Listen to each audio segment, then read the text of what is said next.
Hi everybody and welcome back. Finally, it is time to create and train our Atrium segmentation model. As usual, let's start discussing the imports.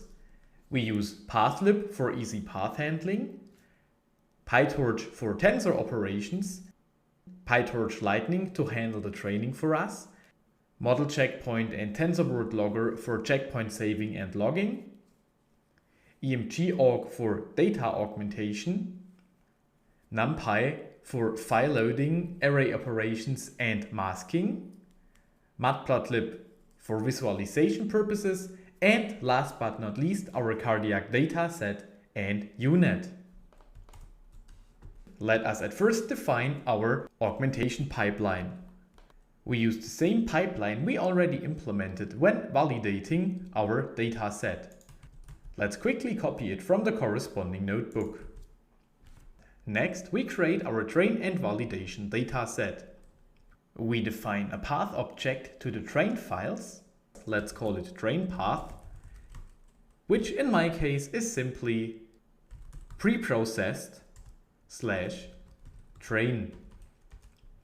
The validation path is preprocessed val.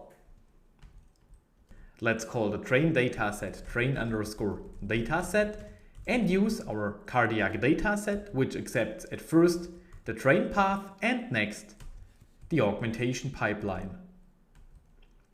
After that, we define the validation dataset, which stores the cardiac dataset based on the validation path and without data augmentation. Again, we don't want to apply test time augmentation. Alright, our datasets are complete. Last but not least, we create our train and validation data loaders. As usual, we define batch size and numworkers first. For this task, I will again use a batch size of 8 and 4 numworkers. We can then create the train loader by using torch.utils.data.dataLoader, which accepts at first the train dataset, next the batch size, followed by numworkers, and last but not least we set shuffle to true. Let us copy this line to define the validation data loader by replacing train by val, train dataset by validation dataset, and set shuffle to false. Alright, our data loading routine is complete. Now it is time to implement our custom loss.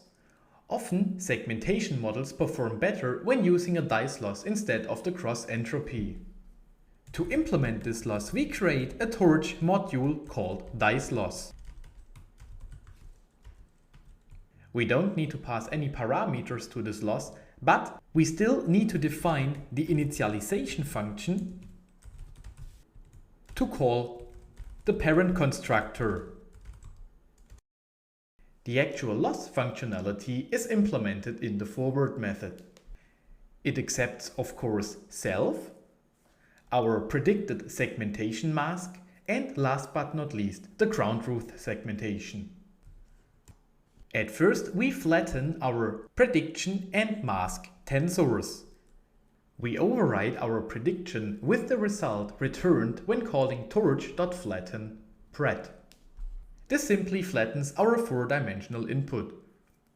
When using a batch size of 8, the prediction is of shape 8 times 1 times 256 squared. After calling torch.flatten, we simply receive a 1-dimensional list with 524,288 elements. The reason for this unrolling is to simplify the subsequent calculations, since we are no longer working with matrices. We perform the same operation for the mask. Now let us calculate the counter or numerator. We define a variable called counter and then compute the element-wise product between our prediction and our mask with subsequent sum computation. The denominator is computed as the sum of our prediction plus the sum of our mask. Additionally, we add a really small number, let's use 1e minus 8, to make sure that given the case prediction and mask are both 0, we never divide by it.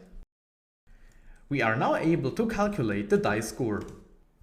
At first, we multiply our counter with 2 and subsequently divide this expression by the denominator. Last but not least, we return the dice loss by subtracting the dice score from 1. Alright, our custom loss is complete. We just implemented the dice loss. Cool. In the next lecture, we will create the Atrium segmentation model. Thanks!